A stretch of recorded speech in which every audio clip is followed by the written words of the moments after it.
We're going to inhale hope and exhale hurt. We're going to get into a little bit of positive affirmation. My wings are strong. My heart is steady. The Falcons' chaos will not shake my ready. I remain unbothered. Let's say it together now. I am not the record. I am not the turnovers. I am not the questionable play calling. ATL. Let the L's leave my body. Let the winds come in when they feel like it. Baby, pour me some Granddaddy Mims. What's going on, family? It's your boy Zen Mode, C Mitchell, checking in with another Falcons Bird Bath. Brought to you by Granddaddy Mims Moonshine. Week 13, the Falcons had another tough loss against a Jets team that we just really were better than on paper, and that's kind of been the story of things all year for the Falcons. Even if you go and you look at the deep dive into the stats, Bijan Robinson put up a league-leading fourth game with 150 scrimmage yards in the loss versus the Jets. We had a total of 193. Hightower, what's going on, man? Man, I'm just chilling. You see the hat? You see it? I see, man. That's fly, man. You like that? I like that, I'm just man. saying, I don't want to y'all mad at me because I didn't wear a Falcons hat yet, so I had to go get one. No, that's fly, man. I ain't never seen that one, man. That's what I'm talking about. I wish it could be celebrated with a win, but such is life. Listen, you can't get everything you want. You can't get. I mean, I'm still looking for that $50 million check, so I'll be waiting. What do you think is the reason for the loss? Well, I mean, for me, there's three things that kind of stood out in regards to why they lost. First of all, they have to stop 3 and outs. They got to convert on third down. They have to. It just stops all of the momentum.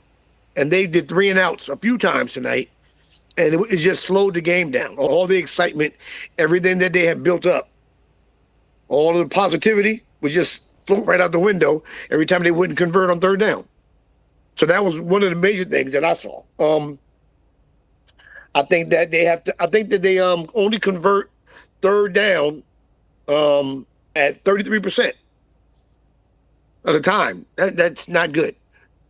That's not good at all. Actually, I think they're also 29th. That ranking of 33, I think that's 29th in the league. So how many more teams are there? How much lower can you be? Right. There was only 32. So it seems like there's a dark cloud that hangs over the Falcons organization, and it's been there for a while. And I don't think that the Falcons want it, but it seems like somebody in the organization wants that cloud to continue to linger and cause doubt within the organization, because sometimes it just doesn't make sense. They'll be doing great all game, and then it's like somebody hits a switch. So even as a fan, it has to be very disheartening, because you get used to being comfortable with a team that you love losing. And no one wants to really feel that way. Lastly, there's special teams. Okay. I think their special teams need to go back to special ed and redo that class, because the way they're doing stuff right now is ridiculous. 72.2% of the time, they make their field goals, right? That's ridiculous. Muff punts, poor kickoff coverage, especially in the fourth quarter. It's like they always do that. They'll take a team and they'll play with them and show them they can play, and they'll ball, and then they'll get to the fourth quarter and they get tired, no vitamins, they need some Gatorade or something. Every fourth quarter, they'll be right there. I think they've only lost their last few games by like 9 points in total or something like that. So it's not like they're not playing. Right. Even when they look bad, they're still playing. They're balling. But come on, man. Those are my three things in regards to what I really think causes them to lose, or caused them to lose this game. But on the flip side, there was still a lot of positives. I definitely liked how they were able to utilize Bijan. I really enjoy seeing what this pass rush was able to put together, and I think James Pierce Jr. was definitely a big winner today. Yeah. Kyle Pitts was a big winner, even though he did good. He had a couple drops that we wanted to see, that we didn't want to see happen. What were your biggest? But his routes were crisp. He was doing his part. Yeah. It was crazy. it's almost as if they figured out that they need to get the ball to him or to use routes that work in his favor. What were the three biggest things that you saw that you actually liked? The first one was, of course, Bijan. 193 yards total production on the offensive side. Listen, no matter what the Falcons choose to do in the future, Bijan can sleep at night peacefully and get his rest because he's doing his part. Right. You know what I'm saying? Right. He's doing his part, and he makes it look very easy. Mm-hmm. But the thing is that you can tell he's humble. You can tell that he's not happy, but he does his job. So that's the one thing that nobody can ever question. So even later on, if he decided he wanted to leave, if they continued to play up to the level they're playing now, who's going to be mad? No fans are going to be mad at him. They're going to be mad that he's gone if he leaves, but you're not going to be mad at the person for leaving because he's putting his time in. And you look at Kirk Cousins, even though he's not this great athlete or flashy, he doesn't bring any excitement at all to the offense. But what he does bring is reliability and a level of sureness that they seem comfortable with in a time of a crisis. So even though there's nothing really, you're not all hoorah, Kurt's in the game, but I'm going to tell you what, he does his job. You know, they frequently will say a quarterback's a game manager. All quarterbacks are game managers. It's just what you do as you're managing the game that separates you. Do you run more? It's just the way you choose to do it. Everyone has to manage a game. He can slow the game down because he's not as dynamic and take his time and run the offense. You know, he's making money, so he needed to be able to do something for him. And lastly, the team showed us that they can play fast, that they are very athletic, and they gave you a teaser or foreshadowing of what they really can do. It's just they have to be more consistent with it. So they were all over the field. I was playing Madden. You know, it was just they were all over the place doing their thing. They just had a few hiccups. So that's how it goes. There were definitely a lot of drops. Special teams has lost us a lot of games this year, specifically our kickoff coverage and our punt coverage was not great. Kickoff coverage was terrible. Yeah. Terrible. And we're having dropped the fielding the ball inside the 10-yard line and not fielding it clean. Like you already know, you're always taught, like, let that go. If you're gonna field it, make sure you can field it, though. You said they made it more safe for the return man, so you have even more opportunity to make the right play. Definitely, I think you could blame the coverage, the kickoff coverage on the special teams coach. But do you blame a coach for when you see a lot of drop passes like this? Or is that solely on players? I know, or is it a combination of the two, in your opinion? No. Okay. If the players are dropping things, punts, kicks, very frequently, and it appears that it's a lack of skill, well, then I'm going to go to the coach. But if they're just playing a regular game and you can tell they have skills and they're just dropping it on their own, that's going to be the player all day. So it's the coach's job that if it is just a player, to address it, put in more reps, get the player more acclimated and comfortable with returning kicks and punts. Okay, you're going to have to put more time in for whatever the reason, and that'll help him out. Now, if it's because the coach didn't really check out the player's ability to catch, and he just threw him out there, that's a different story. That's going to be the coach picking the wrong person, doing the wrong thing. Now, what's crazy is this guy Agnew, we brought him in specifically to be this kickoff return specialist, this punt return specialist, perennial all-pro guy. He did his thing in Jacksonville a lot last year. It's crazy how he comes here and just seemingly forgets how to be a good special team player. I mean, is that coaching not getting him in the right position? Is he as a player not putting in the reps? I mean, we're assuming that these guys are putting in the reps out there. I believe they're putting in the reps. He should know. I think that he may be trying too hard. When you're losing, but you see your team has a lot of potential, sometimes you overdo something. You overdo what you're trying too hard. It could be a situation like that where he's trying so hard to make something happen, he's not concentrating on the things that matter because he's looking beyond catching the ball. He's looking beyond the first person, and he's thinking about what he's going to do next to break it. And that, of course, is one of the main reasons why passes are dropped, punts are dropped, kicks are, returns are dropped, because you're not concentrating on the task at hand. The first task is to identify the ball and to catch it. Once you catch it, do whatever you want to do. But that's your first job. Identify where the ball is, track it, and catch it.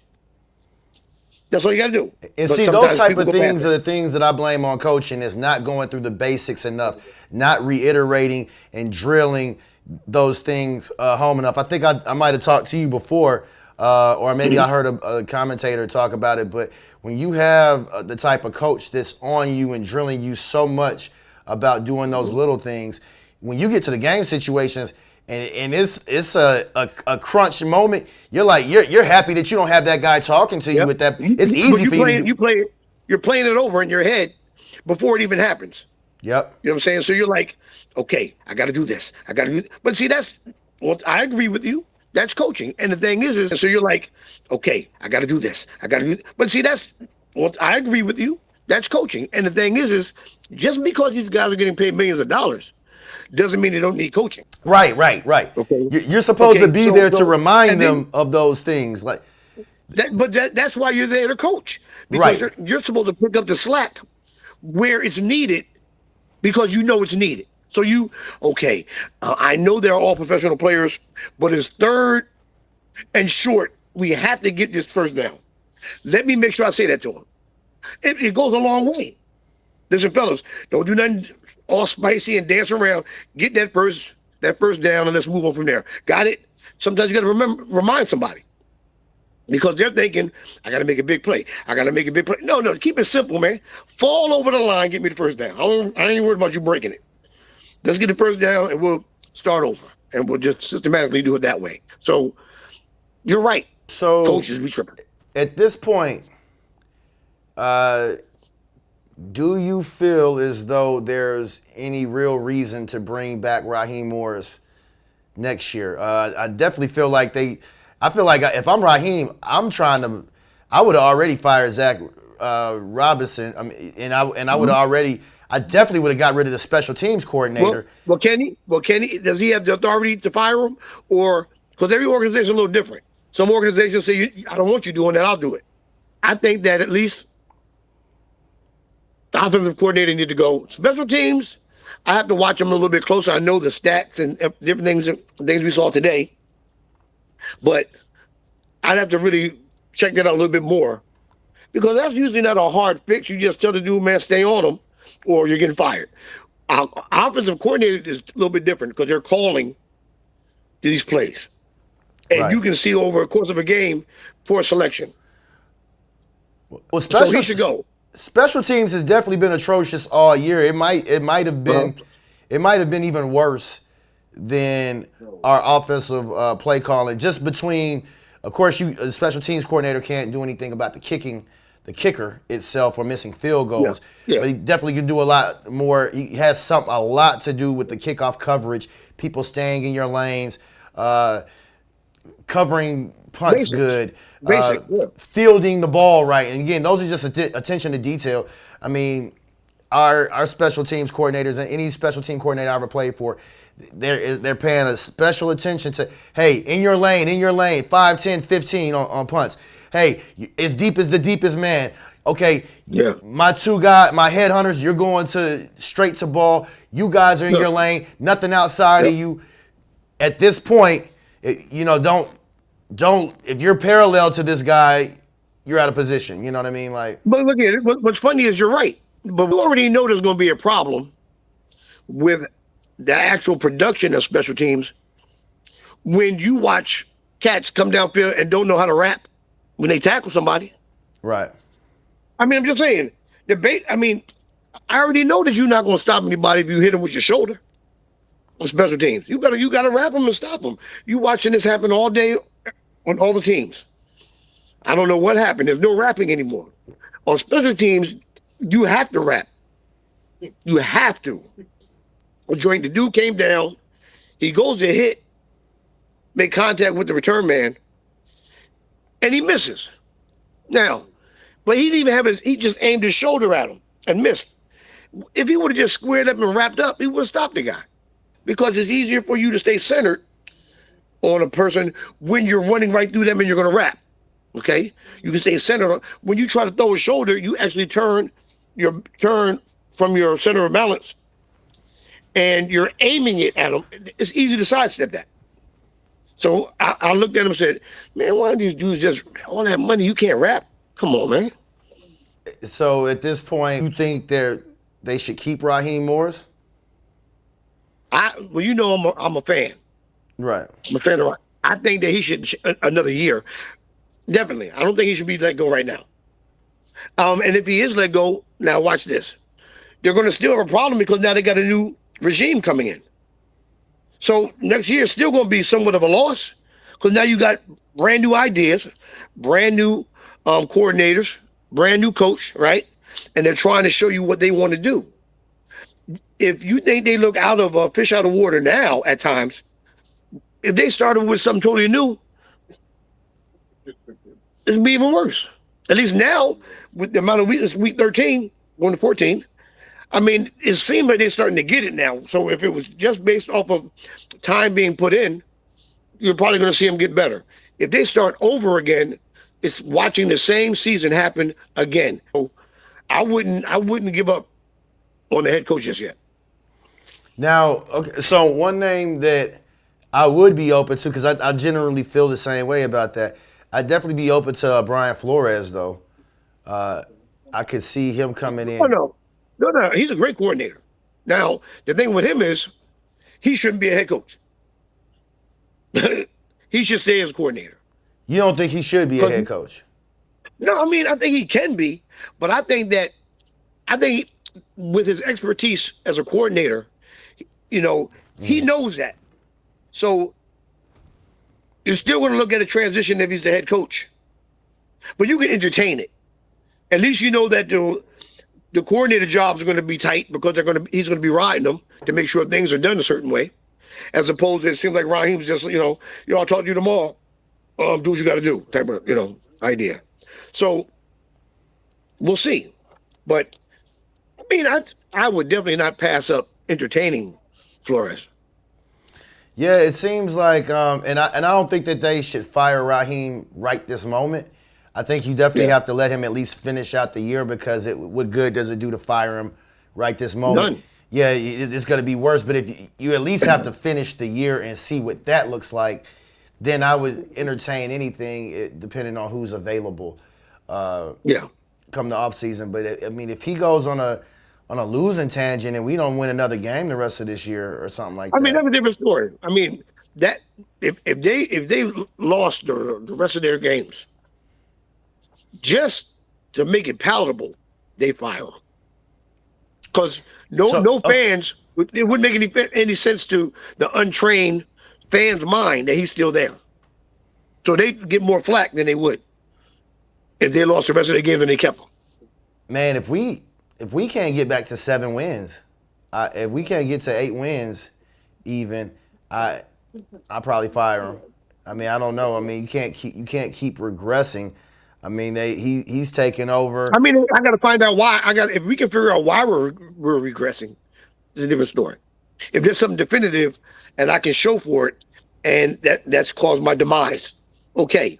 But if I'm talking to management and the owners like I got it together, and next week we gonna ball, don't even worry about it. We got this, and you get your butt kicked again, and then the following week you do the same thing. That's a different story. You have to be human enough to stay human. Show that you care. Don't hype anything up. Don't make something seem like it's right when it's wrong. Hold everybody accountable and teach them. And you stand by your word. And most teams will give you a chance to be who you are. And the players definitely would. They'll sit by you.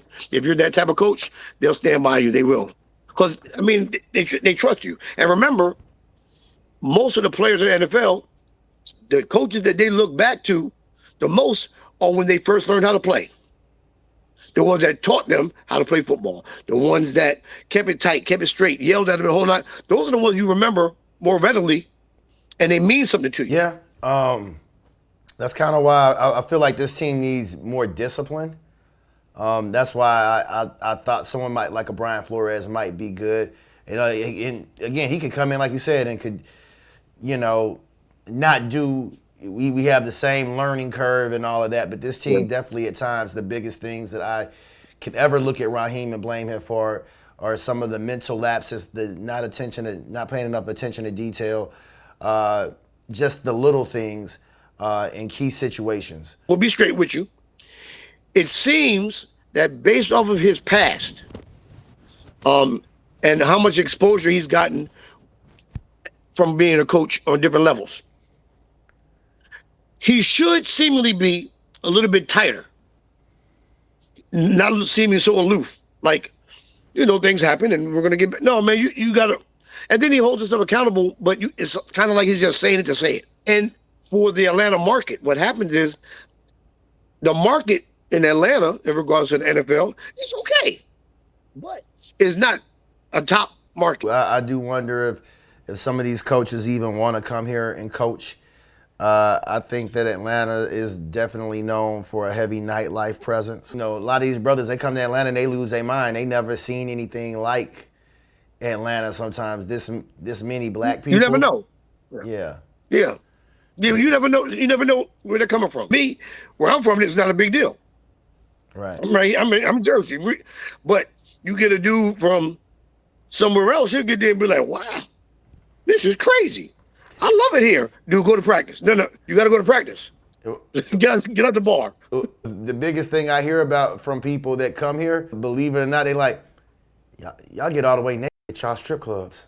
It's like, bro, like that's your takeaway about Atlanta, but it's great that throws a lot of these guys' minds. But like I said, like being from Jersey, I went to Howard, living in D.C. I'm used to all of that. So wherever I've gone, and then when I was in Cali, where I've gone, that's what I was used to. I would be surprised if it didn't happen. So I'm trying to wonder where these guys are from. So I'm definitely not into selling a false hope, but a lot of the echo chamber with a lot of fans is a lot of negativity. On one hand, a lot of fans are going to say things because they're just tired of losing. But I mean, is it really a situation where it could be worse, or is this really the worst that it is gonna get? And should people still support the team? Because I know you said they should still give Raheem a chance potentially, but why should a fan or why should someone feel as though they should still support the team? Just speaking devil's advocate. It's kind of okay. I believe that if you're a fan, you're a fan. Okay? I don't have a team. I love football. So I'm not stressed out on Sundays, Thursdays, Mondays. Right. I'm chilling. The only way they're going to ever get better is if you stay down with them, if you stay a fan.